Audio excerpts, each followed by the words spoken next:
ಸ್ನೇಹಿತರೆ, ಸದ್ಯಕ್ಕೆ IPL 2026ರಲ್ಲಿ ಯಾವ ಬ್ಯಾಟ್ಸ್ಮನ್ ಆದರೂ ಧೂಳೆಬ್ಬಿಸ್ತಾ ಇದ್ದಾರೆ ಅಂದರೆ ಅದು ಬೇರೆ ಯಾರೂ ಅಲ್ಲ, ರಾಜಸ್ಥಾನ್ ರಾಯಲ್ಸ್ ತಂಡದ ಡೇಂಜರಸ್ ಓಪನರ್ ವೈಭವ್ ಸೂರ್ಯವಂಶಿ.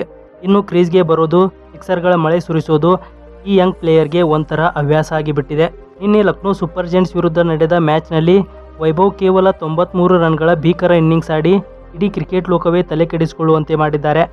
ಇನ್ನು ಲಕ್ನೋ ವಿರುದ್ಧದ ಈ ಪಂದ್ಯದಲ್ಲಿ ವೈಭವ್ ಸೂರ್ಯವಂಶಿ ಆಸ್ಟ್ರೇಲಿಯಾದ ದಿಗ್ಗಜ ಆಟಗಾರ ಆ್ಯಡಮ್ ಗಿಲ್ಕ್ರಿಸ್ಟ್ ಅವರ 17 ವರ್ಷದ ಹಳೆ ಮಹಾ ರೆಕಾರ್ಡನ್ನು ಧೂಳಿಪಟ ಮಾಡಿದ್ದಾರೆ. ಹೌದು, IPLನ ಒಂದೇ ಸೀಸನ್ನಲ್ಲಿ ಕೇವಲ ಪವರ್ ಪ್ಲೇನಲ್ಲಿ ಅತಿ ಹೆಚ್ಚು ರನ್ ಬಾರಿಸಿದ ಜಗತ್ತಿನ 2ನೇ ಬ್ಯಾಟ್ಸ್ಮನ್ ಅನ್ನೋ ಹೆಗ್ಗಳಿಕೆಗೆ ವೈಭವ್ ಪಾತ್ರರಾಗಿದ್ದಾರೆ. ಇನ್ನು ಈ ಸೀಸನ್ನಲ್ಲಿ ವೈಭವ್ ಕೇವಲ ಪವರ್ ಪ್ಲೇನಲ್ಲೇ ಬರೋಬ್ಬರಿ 426 ರನ್ ಕೊಳ್ಳೆ ಹಿಡಿದಿದ್ದಾರೆ.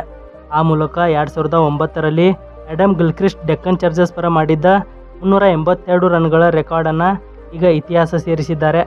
ಇನ್ನು ಈ ಲಿಸ್ಟ್ನಲ್ಲಿ ನಂಬರ್ 1ರಲ್ಲಿ ಇರೋದು ಡೇವಿಡ್ ವಾರ್ನರ್.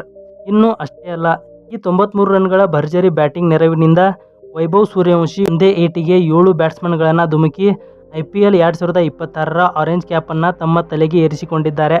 ಸದ್ಯಕ್ಕೆ ವೈಭವ್ 13 ಪಂದ್ಯಗಳಲ್ಲಿ ಒಟ್ಟು 579 ರನ್ ಬಾರಿಸಿದ್ದು ನಂಬರ್ 1 ಪ್ಲೇಸ್ನಲ್ಲಿದ್ದಾರೆ.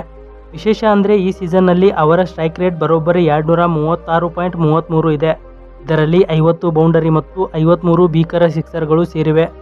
ಇನ್ನು ನಿಮ್ಮ ಪ್ರಕಾರ ಈ ಬಾರಿ IPL ಕೊನೆಯಲ್ಲಿ ಆರೆಂಜ್ ಕ್ಯಾಪ್ ವೈಭವ್ ಸೂರ್ಯವಂಶಿ ಅವರ ಕೈಯಲ್ಲೇ ಉಳಿಯುತ್ತಾ ಅಥವಾ ಬೇರೆಯವರು ಯಾರಾದರೂ ಇದನ್ನು ಕಿತ್ಕೊಳ್ತಾರಾ? ನಿಮ್ಮ ಅನಿಸಿಕೆಯನ್ನು ಕಮೆಂಟ್ ಬಾಕ್ಸ್ನಲ್ಲಿ ತಿಳಿಸಿ.